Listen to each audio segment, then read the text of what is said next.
solo explore tayo ngayon mga Koragon.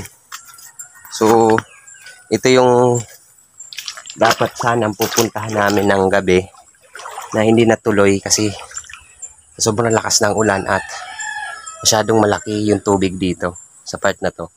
So, pupuntahan natin ngayon yung malaking akasya rito na sinasabing meron daw mga nakikita at merong mga kakaiba dito na nagpaparamdam sa lugar na to. So, ilog to mga Koragon.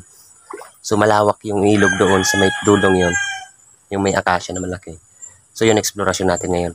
So, samahan nyo ako, si Vince TV Vlog, yung Koragon, sa isang nakakapanindig balahibo na naman nakababalaghan na isang lokasyon dito na merong nagpaparamdam. So, bali araw ngayon mga Koragon. So, monitor muna tayo ngayong araw. So, yun. Samahan nyo ako. Sana patnubayan tayo ng Diyos. Inshallah. So yun, iharap natin yung camera para ayos yung mga Koragon. Harap natin yung camera.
Nakakarindig ang balahibo ko. Talagang meron ako nararamdaman dito kakaiba. Protection period tayo mga Koragon. So hindi na ako magsasalita ng yung audio ng protection prayer natin para patahimik na lang natin.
Hindi akasya to eh.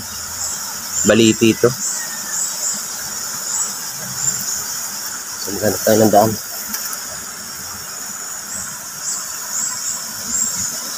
Daan dito.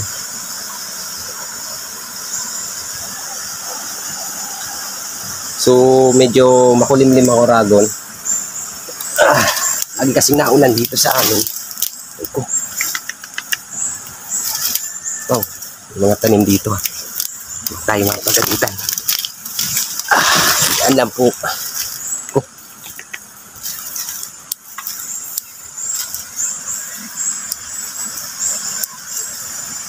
Madaan.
Sana. Ayun, patawid yan eh. Malalim. Taas. Kaya dito yung pakiramdam, Kauragon. Medyo tatayuan yung balahibo ko rito. Medyo kakaiba talaga yung pakiramdam dito, Kauragon. So, nagtatayuan yung balahibo ko rito sa lugar na to. So, yun na yung part na to. So, subukan nating magtawag. Gamitan natin ang Ave Maria Purisima kung may magpapakita sa atin. Ave Maria Purisima. Kung meron pong mga nakatirang engkanto rito, spirito, mga kakaibang nilalang, naway po magpakita kayo.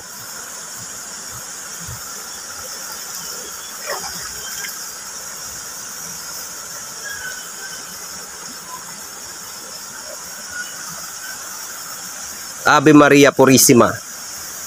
Kung meron pong mga kasama rito, pwede nga po kayong paramdam. Pakita. Pag paumanhin nyo po, hindi po pumunta rito para magipagdigma.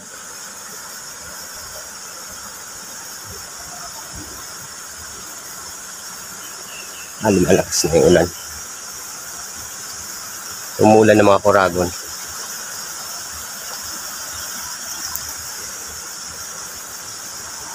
So, mag-aabang tayo mga Kauragon. Hindi tayo makatuloy dyan mga Kauragon. Malalim yan, tubig na yan. Ang pagkakaalam ko, pabaywang yan eh. Yan ang sabi sa akin. So, dito yung main mga kakaiba. Mga napapansin yung mga nakatira rito.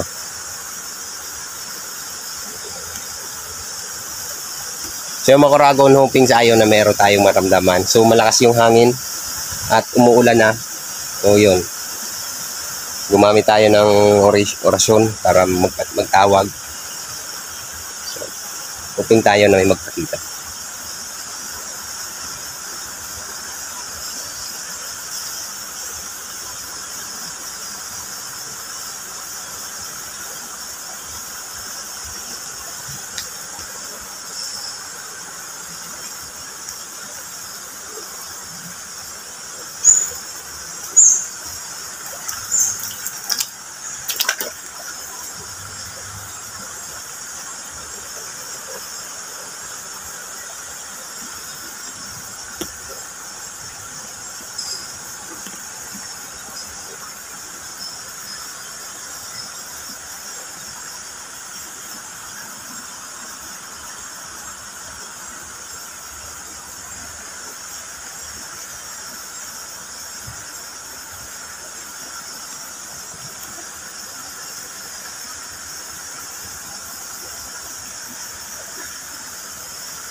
Yun no, may sounds tayong naririnig, Kuragon. Parang umiiyak. Spirito ang nakatira rito. May sounds tayong naririnig. So yun mga Kuragon, meron tayong narinig parang umiiyak. So tingin ko spirito ang nakatira rito. Halo ng spirito. So yung nadaanan nating tubig kanina mga Kuragon, di ba itong tubig na to malamig? Meron doon isang tubig na sa kabila. Mainit siya. Kaya puntahan din natin yon. Nagtataka ako doon sa tubig na yun kung ba't mainit. Puntahan din natin yun.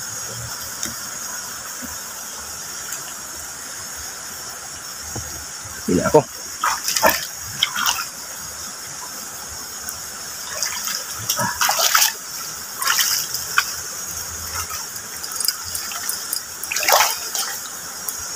Yun. Yan ba yung pakiramdam ko rito? Yan mga kapatid. Ako'y pumunta rito para mag-explore. Yun, naglaglagan ng dahon. Hindi makidigma.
Wala, nagtawag tayo ng ano, kanina. Wala man nagpakita sa atin. Pero may nagparamdam. Parang umiiyak. Sa tingin ko spirito yun. So, hindi tayo nagtagal doon. Dahil na kung makikita nyo yung langit, oh. Yun, oh, sobrang dilim na.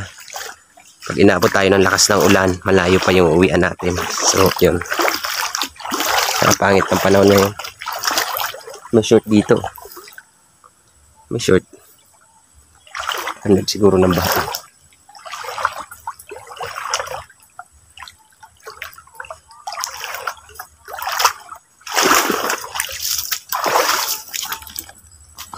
So yun mga Kuragon, post muna natin ha. Abangan nyo yung papasukin natin yung isang ilog dun. So nandito na tayo mga Kuragon. Yung isang ilog dito na ang lamig, ang tubig niya mainit kasi ito malamig. So meron ditong bukal sa puno ng balete na yung tinatawag nilang agwada na hindi na ubusan ng tubig simula pa noon hanggang ngayon. Kaso madumi na yung tubig. Pero hindi siya nawawala ng tubig talaga. Nasa lang siya ng puno ng balete. So yun. Tara. Basta ulan na to.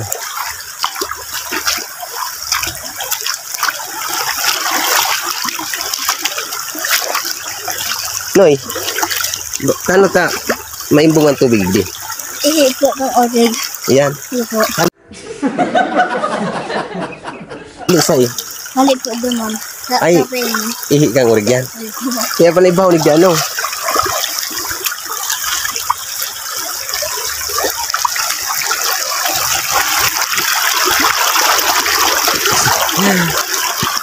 So yung pinagtatakaan natin mga Kuragon na bakit mainit, ihip pala ng baboy yan. Ito. Nakakita nyo. Ito yung dating bukal dito na pinagkukunan nila ng tubig. Yan. Puno ng balite. Oh. Hanggang ngayon, may laman pa yan. Yan. Sabi po.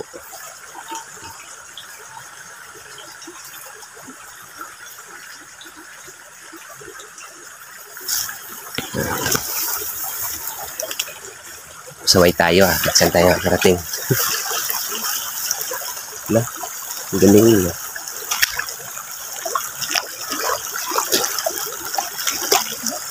Ganyan.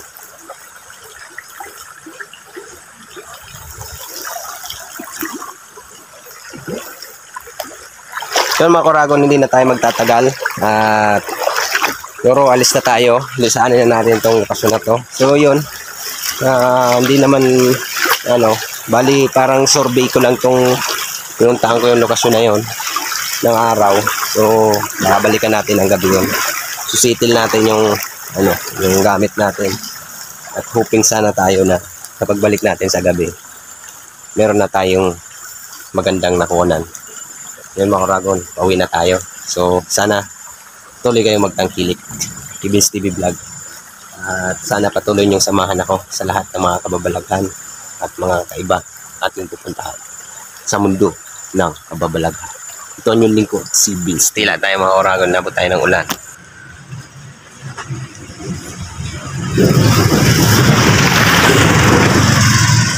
Nabot tayo ng ulan, sabi ko na. So yun, kaya nagmadali tayo ng vlog doon sa yung malaking puno ng akasya na merong daw nagpapakitang kakaiba at may mga kababalaghan daw doon.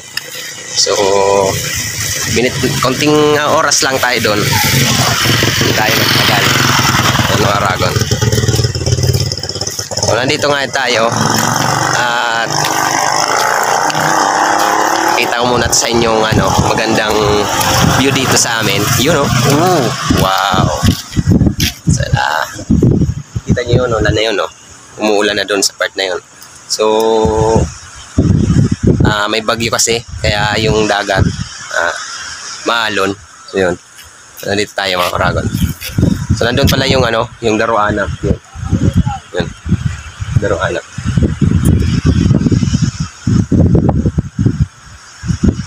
So yun, may mga ano dito, mga tao. So mga Kuragon, hindi tayo nagtagal dun sa puno ng akasya dun na mayroong yung malawak na ilog. Kasi maabot tayo ng ulan, no? Makita nyo, sobrang dilim na. So yun, hoping sana tayo na patuloy kayong mag-support at patuloy nyo tangkilik ang ating channel. Ang channel ni Vince TV Vlog sa YouTube at sa aking Facebook page. Sana patuloy nyo suportahan. May mga comedy tayo doon na prank para sa ating makulit na anak yon. So katuklas Vince TV Vlog TV yon, support nyo lagi mga Kuragon. Hanggang sa muli, tara, abot na tayo ng ulan. Ayan, ulan na mga Kuragon. So nandito tayo, abot tayo ng ulan, nagpatila ako. Ayan.